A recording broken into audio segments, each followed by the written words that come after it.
Hello everyone, hope you are well today, wherever you are. So this video is called You Must Define This Word for Yourself. And there's a certain word I've been thinking about a lot lately. I think it's a word that's going to be on my mind for the rest of the year and into the beginning of the next year. And it's a word that we all need to think about in our own way. And that word is success. And so I've been researching it a little bit because, as I said in the caption here, you have to define that word for yourself. Now, it has a conventional definition, and I looked it up. And, if you just type it into Google, it's this. Success is the accomplishment of an aim or purpose. Okay, that's the primary definition. There's other definitions as well. I don't just like definitions, I like etymologies too. Etymology is the history of a word. So it's the history of a word root, because we have this this kind of rich, meaningful soup of words that have come to us, through millennia, different cultures and languages and language families.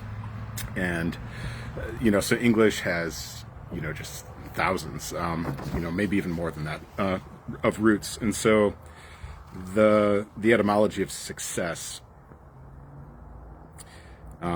is Latin. It's succedere. That's the origin. And what it means in Latin is to come close after. Okay, so success, really, when you say I succeeded or it was a success, it means it has come after something. And I think that's interesting because there's two resonances that you can find in there. First of all, we use that word sometimes where it's like, it's the opposite of precede, right? To succeed means to come after. But when we talk about succeeding in the conventional sense, when we talk about accomplishing a goal or, creating something that we envisioned, it has a similar meaning in a way because it always comes at the end of a process, right? Success indicates that we had a course that we plotted and we successfully pursued it. We successfully followed it. I think there's another resonance. If it's to come after something, it means success is something that you can go after. It means something that you pursue, right? In other words, it's always based on intention, so there really is no success without some kind of intention or plan or, a course that you chart. And so that's why I say you have to define it yourself, because there's this broad general definition when we say that something succeeded, we tend to know what that means. That's that first definition. But then we have to create a personal definition for ourselves.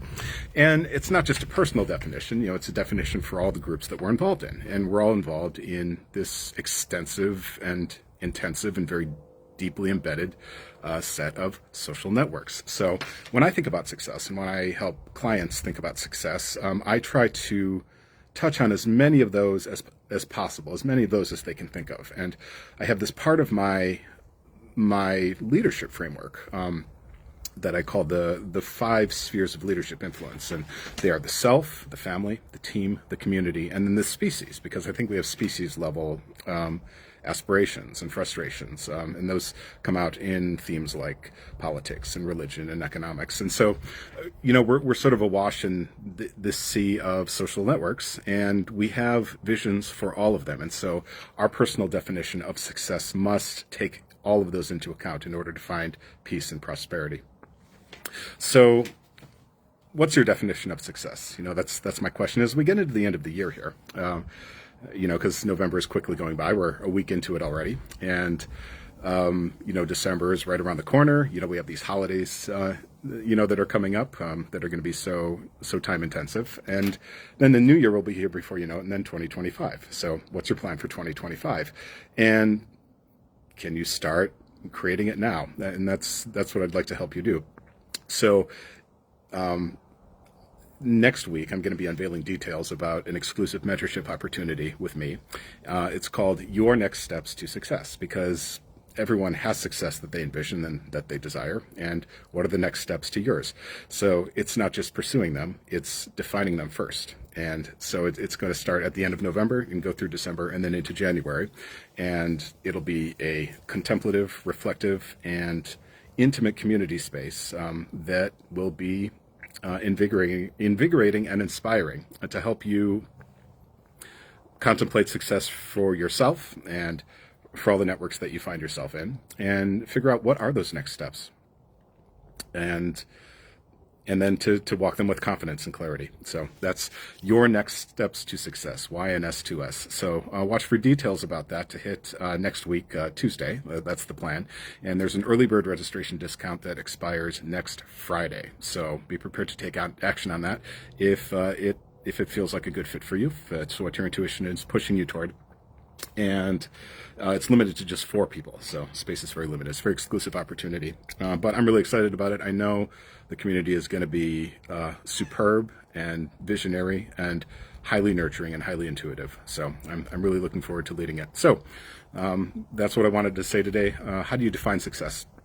There's a conventional definition, but it's also something we all have to define for ourselves in every group and organization that we're a part of. And when we have like dissonance in our life, it means that we need to think a little bit harder about that definition of success and figure out what those steps will look like. So that's what we're going to do. We're going to find your next steps to success and then help you chart the course and walk it with confidence in 2025. And once again, watch next week for more details. All right. Thanks for watching, everyone. And I will talk to you soon.